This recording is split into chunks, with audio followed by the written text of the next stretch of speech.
factories springing up across the United States, investment soaring, optimism through the roof. It sounds like a comeback story, right?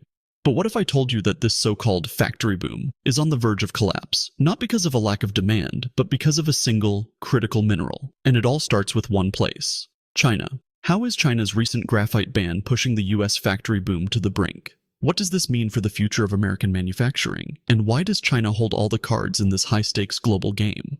Let's start with some numbers. In the past 5 years, the US has committed nearly $300 billion in factory projects. And it's not just about steel mills or old-school manufacturing. It's electric vehicles, EVs, semiconductors, and renewable energy. According to the Wall Street Journal, factory construction spending surged 76% between 2020 and 2025, reflecting a broader shift in national policy towards reshoring critical industries. What's driving this? Policies like the Inflation Reduction Act, IRA, and the CHIPS and Science Act. These initiatives shower billions in tax credits and subsidies to bring jobs back to America, cut reliance on foreign supply chains, and secure a foothold in the future of tech-driven industries. It's a bold plan, but as we'll soon discover, the devil is in the details. You'd think the US factory boom would be bad news for China, right? After all, China has dominated global manufacturing for decades. But here's the twist. Much of what America is building relies on supply chains that still run through China. In 2025, Reuters reported that more than half of the critical materials needed for EV batteries, solar panels, and semiconductors are either produced or refined in China. Chinese firms are still a part of the supply chains for new American factories. Intel's massive $20 billion semiconductor plant in Ohio. Some of its critical materials come from China. Tesla's EV Gigafactory in Texas, relying on Chinese-made battery components. It's a paradox. Even as the US builds, China benefits. Let's get specific. According to a 2025 report by McKinsey, over 60% of new US factory projects are focused on electric vehicles, EVs, batteries, and semiconductors. Companies like Ford, Tesla, Intel, and Taiwan Semiconductor Manufacturing Co., TSMC, are sinking billions into US soil. And why? Electric vehicles represent the future of transportation, and semiconductors are the backbone of modern technology. These industries promise high-paying jobs, technological independence, and a greener future. Yet, they also present a significant vulnerability: dependence on critical minerals and components that are, more often than not, sourced from China. Now, here's where things get tense. Graphite. It's not a glamorous mineral, but it's critical, especially for EV batteries. The anodes in lithium-ion batteries, used in everything from your phone to the Tesla Model 3, are made from graphite. But who controls the supply? China. According to the US Geological Survey, China controls roughly 70% of the world's natural graphite supply, and an even larger share of the processed graphite market, nearly 98% of all anode materials. Without graphite, the entire EV supply chain grinds to a halt. The United States finds itself in a precarious position, as it races to build EVs while remaining reliant on a single supplier for the most critical component. In November 2025, China made a bombshell announcement. In a strategic response to US export controls on semiconductors, China imposed export controls on graphite exports to America, citing national security concerns. This was no ordinary trade restriction. It was a calculated move, striking at the heart of America's burgeoning EV and tech sectors. According to Bloomberg, this decision sent shockwaves through US manufacturers. Companies like Ford, Tesla, and General Motors immediately scrambled to secure alternative sources. Stock prices dropped, and production forecasts for EVs were revised downward. The shortage could ripple out, affecting everything from electric vehicles to smartphones, and even advanced military equipment like fighter jets. Here's where geopolitics enters the scene.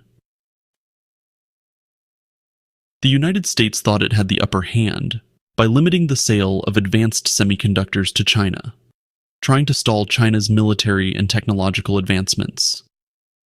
But China's counterattack with graphite restrictions flipped the narrative. According to the New York Times, Chinese officials stated that these measures are designed to safeguard their own national interests. This tit-for-tat escalation has turned minerals like graphite into the new battleground.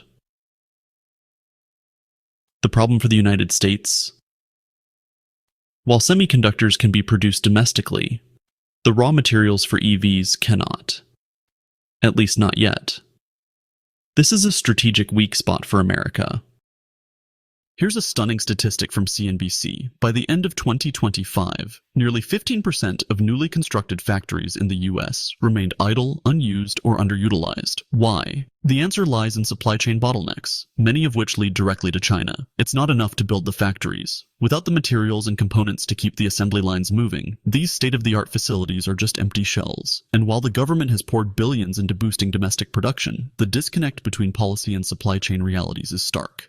You've probably heard about Intel's new multi-billion-dollar chip plant in Arizona, and how many times opening dates were pushed back, or that Ford scaled back its EV production targets. According to Reuters, the reasons are the same: soaring costs, lack of critical materials, and uncertain demand. Tesla, for example, has had to delay the launch of new EV models because its supply of essential minerals, like graphite, has been disrupted. Elon Musk, in a recent interview with Fortune, said, "We're going to need to innovate fast, or we're looking at a massive slowdown in EV adoption." Meanwhile, Taiwan's TSMC is facing delays in staffing and supply chain issues at its Arizona plant, pushing back production timelines for high-end chips that are crucial for everything from smartphones to military defense systems.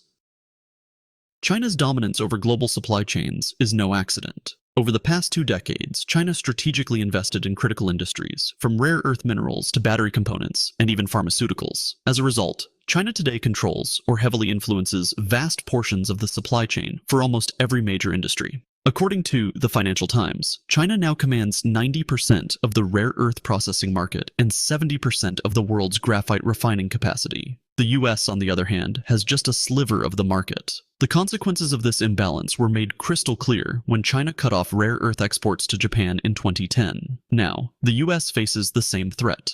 But the US isn't sitting idly by. There's a new race on. This time, it's for homegrown graphite. And leading the charge is a little-known company called Graphite One. Based in Alaska and Ohio, they're developing what could be the largest known graphite deposit in North America. The U.S. Department of Energy has already thrown its weight behind the project, allocating millions in grants. According to Business Insider, Graphite One could become a cornerstone of the domestic supply chain, but, as always, there's a catch. Production is still years away, with experts giving a 2027 to 2030 timeline. The U.S. might eventually reduce its reliance on China for graphite, but in the meantime, American manufacturers are in for a rough ride.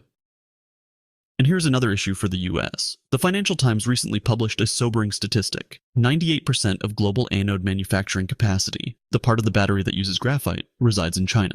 Even if the US opens new graphite mines, processing that material domestically is another mountain to climb.